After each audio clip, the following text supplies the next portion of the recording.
विराट कोहली के सोमवार 12 मई के इंस्टाग्राम पोस्ट, जिसे पिछले 48 घंटों में लगभग 18 मिलियन लाइक्स मिले, में इस बारे में कोई जानकारी नहीं दी गई कि उन्होंने अचानक टेस्ट क्रिकेट से संन्यास लेने का फैसला क्यों किया। बीसीसीआई और इसके चयनकर्ता भी चुप हैं। इसलिए इंग्लैंड टेस्ट दौरे के लिए निर्धारित चयन बैठक से कुछ दिन पहले हुई इस घोषणा ने अटकलों का बाजार गर्म कर दिया है।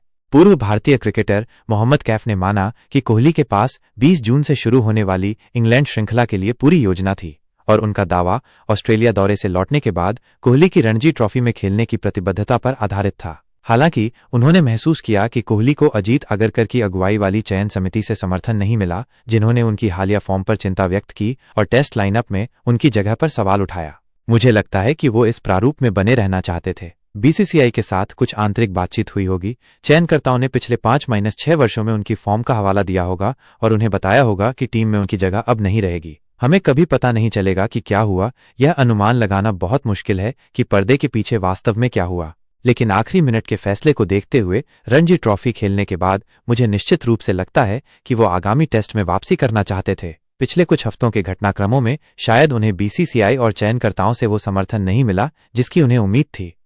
कैफ ने एनडीटीवी के हवाले से कहा, 36 वर्षीय खिलाड़ी ने पिछले 5 वर्षों में फॉर्म में गिरावट का अनुभव किया, जिसमें उन्होंने 68 पारियों में सिर्फ 2028 रन बनाए, जिसमें 3 शतक शामिल थे। इस संघर्ष के कारण उनके करियर का औसत भी गिरकर 46 हो गया। कोहली ने ऑस्ट्रेलिया दौरे पर वापसी के संकेत दिए, जहां उन्होंने पिछले नवंबर में पर्थ के शुरुआती मैच में शानदार शतक बनाया, लेकिन बाकी दौरे में केवल 90 रन ही बना सके क्योंकि भारत 1-3 से हार गया।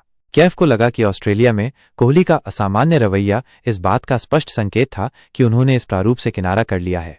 बॉर्डर गावस्कर ट्रॉफी 2024-25 में वो रन बनाने की जल्दी में दिखे। आपको टेस्ट क्रिकेट में घंटों तक क्रीज पर टिके रहना होता है और कड़ी मेहनत करनी होती है, जो उन्होंने अतीत में किया है, लेकिन लगातार गेंद को ड्राइव करने की कोशिश में स्लिप में आउट होना, मुझे लगा कि उनका धैर्य थोड़ा कम हो गया था। उन्होंने कहा, शायद वो सोच रहे थे, मैं अपने करियर के अंतिम चरण में हूं, एक जुझारू शतक बनाने का क्या मतलब है। पहले उनमें अलग स्तर का धैर्य दिखता था। वो गेंदों को छोड़ते थे, समय लेते थे, गेंदबाजों को थकाते थे और फिर उन पर हावी होते थे, लेकिन मैंने उन्हें ऑस्ट्रेलिया में ऐसा करते नहीं देखा।